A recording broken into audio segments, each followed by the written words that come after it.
Hepinize merhaba arkadaşlar. Bugün size bir duyuru yapmak istiyorum. Ben arkadaşlar resim yarışması yapacağım. Yani şu anda resim yeşil resim yarışmamız başlıyor arkadaşlar.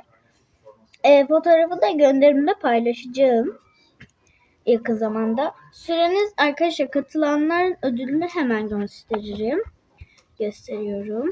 Katılanların ödülü arkadaşlar bu arkadaşlar. Katılanların ödülü.